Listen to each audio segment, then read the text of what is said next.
এই জয় সম্পর্কে কি বলবেন? এই জয় অত্যন্ত আনন্দের, এবং দিল্লি তো মিনি ইন্ডিয়া, গোটা ভারতবর্ষের মানুষ সেখানে থাকে এবং কয়েক লক্ষ বাঙালি ভোটার। আমরা তো প্রচারের কাজে অল্প কিছু হলেও আমাদের যোগদান ছিল। মমতা ব্যানার্জি আর তার বাহিনী ঝাঁপিয়ে পড়েছিল কেজরিওয়ালকে জেতানোর জন্য, শত্রুঘ্ন সিনহাকে পাঠিয়েছিল, আরো কেউ কেউ ভিতরে ভিতরে গোপনে গেছিল। এই হার শুধু আপের হার নয়, তৃণমূলেরও হার। কারণ তৃণমূল এই নির্বাচনের আগে আপের সমর্থনে নিজে লেপ্টে গেছিল। তাই পরিবারবাদী, দুর্নীতিগ্রস্ত, তোষণবাজ পার্টিকে দিল্লির মানুষ রিজেক্ট করেছে এবং হরিয়ানা মহারাষ্ট্রের পরে দিল্লির জয়। হরিয়ানা মহারাষ্ট্র সরকার ছিল, জয় হয়েছে, সব এক্সিট পোল হরিয়ানাতে ফেল করেছে। দিল্লির জয় আমি মনে করি 27 বছর, প্রায় 3 দশক পরে দিল্লির ফিরে আসা।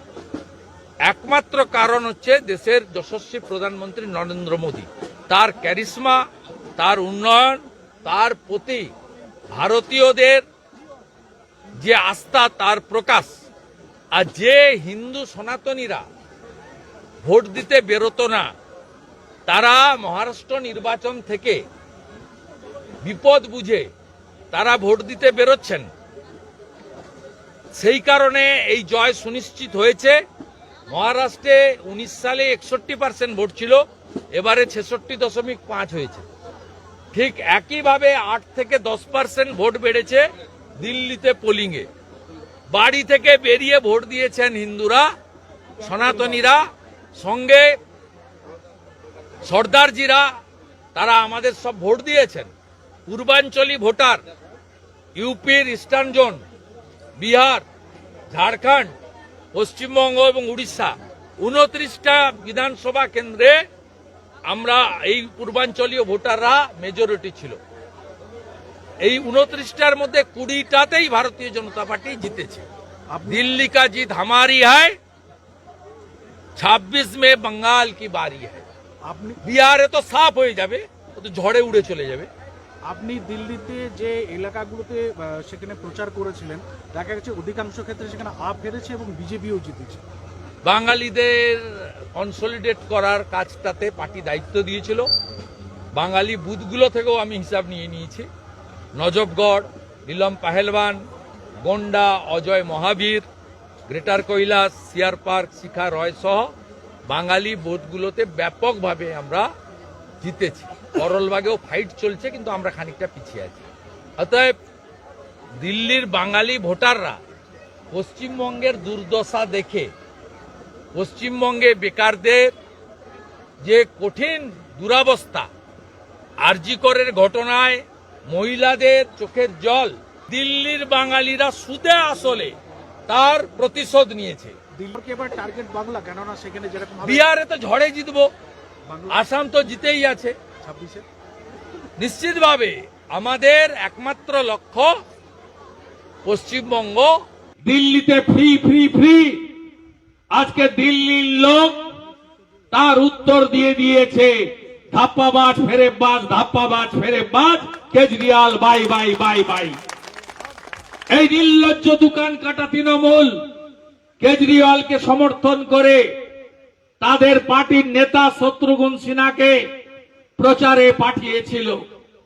দিল্লির মানুষ, বিশেষ করে পূর্বাঞ্চলের ভোটাররা, 29টা আসনে তারা নির্ণায়ক ভোটার। পূর্বাঞ্চল মানে কারা? উত্তরপ্রদেশের পূর্বাঞ্চল, ঝাড়খণ্ড, বিহার, পশ্চিমবঙ্গ, উড়িষ্যার ভোটাররা। আপনারা শুনলে গর্বে বুক ভরে যাবে।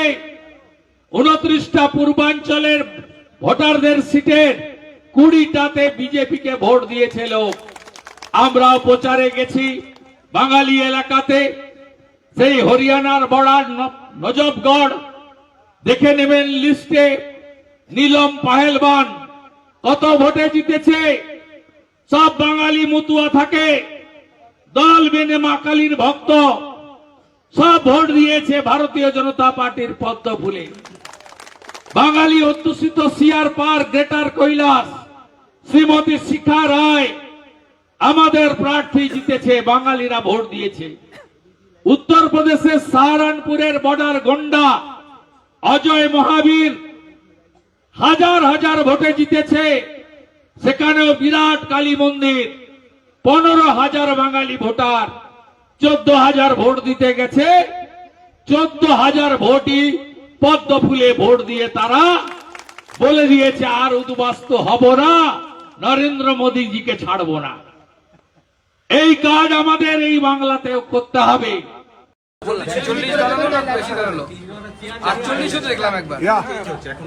সংখ্যায় গেলে আপনি বাঙালি প্রকোষ্ঠ, আমি বাঙালি প্রকোষ্ঠের সকলকে, এখানে আমাদের কিশোর তরফদার আছে, আমাদের অরুণদা আছে এবং অন্যান্য যারা আছে, তাপসদা এখনো পৌঁছয়নি, এরা অক্লান্ত পরিশ্রম করেছে এবং এই অনেক দিন পর আমরা দেখছি বাঙালিরা একত্রিত হয়ে আমরা করতে পেরেছি, যে বাঙালিরা একত্রিত হয়ে আমরা একসাথে নরেন্দ্র মোদীর পাশে দাঁড়িয়েছি, বিজেপির পাশে দাঁড়িয়েছি। আমাদের সাংসদ জ্যোতির্ময় সিং মাহাতো, আমাদের বিরোধী দলনেতা শুভেন্দু অধিকারী সহ বাংলার এক ঝাঁক বিধায়ক, বিধায়িকা, সাধারণ কর্মী, তারা পশ্চিমবঙ্গ থেকে এখানে এসে যেমন পড়েছিল, আবার দিল্লিতে বসবাসকারী বাঙালি তারাও মাঠে ময়দানে নেমে তারা কাজ করেছে এবং প্রচুর পরিশ্রম করেছে এবং তাদেরকে সেই জন্য আমি সাধুবাদ জানাই। এবার আমাদের জন্য বাকি থাকলো বাংলা, লক্ষ্য বাংলা। 26-এ শুধু বাংলার বাঙালি নয়, বাংলার বাইরে বসবাসকারী বাঙালিরাও 26-এ ঝাঁপিয়ে পড়বে বাংলা জয়ের জন্য এবং বাংলা জয় করব আমরা। শ্যামাপ্রসাদ মুখার্জির পার্টি, শ্যামাপ্রসাদ মুখার্জির মাটিতে, শ্যামাপ্রসাদ মুখার্জির জন্মভূমিতে আমরা গেরুয়া পতাকা, বিজেপির গেরুয়া পতাকা তুলব। একবারই বলেছিলাম বাঙালি প্রকোষ্ঠ খুলতে হবে, কিন্তু তিনি তাতেই বলেছিলেন, তখনও বলেছিলেন আমাকে, হ্যাঁ আমরা বাঙালি প্রকোষ্ঠ খুলব। এবং প্রায় 6 মাস আগে বাঙালি প্রকোষ্ঠ খোলার কাজ হয় এবং এই বাঙালি প্রকোষ্ঠের মাধ্যমে, বাঙালি ইউনিটের মাধ্যমে বিচ্ছিন্ন বাঙালিদেরকে আমরা এক করতে পেরেছি। কিছু আরও এক হওয়া সম্ভব। বাঙালিদের এক হলে পরে বাঙালিদের দিল্লিতেও আমার মনে হয় দাবি দেওয়া অস্তিত্ব আরও বেশি প্রখরভাবে আমরা উপযুক্ত জায়গায় তুলে ধরতে পারবো এবং সেই দায়িত্ব আমাদের বাঙালি প্রকোষ্ঠ নিয়েছে। আমি সর্বতভাবে তাদের পাশে থেকে সাহায্য করব। না, দিল্লির বাঙালি প্রকোষ্ঠ কি করেছে সেটা অন্য বিষয়, কিন্তু আপনি একটু আগে বললেন যে এবার লক্ষ্য 2026-এর লক্ষ্যে আপনাদের ড্রেস রিহার্সাল থেকে আপনারা কি শিখবেন? দেখুন, আমরা দিল্লির নির্বাচন থেকে, আমরা পার্টি প্রত্যেকটি নির্বাচন থেকে অভিজ্ঞতা লাভ করে, দিল্লির নির্বাচন থেকেও আমরা অভিজ্ঞতা লাভ করেছি। সেই অভিজ্ঞতাকে যথাযথ সময়ে যথাযথভাবে বাংলায় প্রয়োগ করা হবে, চিন্তার কোনো কারণ নেই। আমরা বাংলায় জানি কি করতে হবে। আমাদের মাঝে মাঝে ব্যাটে বলে হচ্ছে, ব্যাটে বলে হওয়ার অপেক্ষা, একটু অপেক্ষা করুন। ব্যাটে বলে হলেই বাউন্ডারির বাইরে মমতা ব্যানার্জির খেলা শেষ। সুকান্ত, ইম্পর্টেন্ট প্রশ্ন, তৃণমূল কংগ্রেস আম আদমি পার্টিকে সমর্থন করেছিল, আম আদমি পার্টি হারলো এবং শোচনীয় পরাজয় হলো, তৃণমূলের জন্য কোনো বার্তা? দেখুন, তৃণমূলের জন্য বার্তা দেওয়ার কিছুই নেই, কারণ তৃণমূলের সমর্থন এবং সমর্থন না করা দুটোই হচ্ছে দিল্লির ক্ষেত্রে কোনো ধর্তব্যের মধ্যেই আসে না, কারণ এখানে তৃণমূল কংগ্রেস বলে কিছু নেই।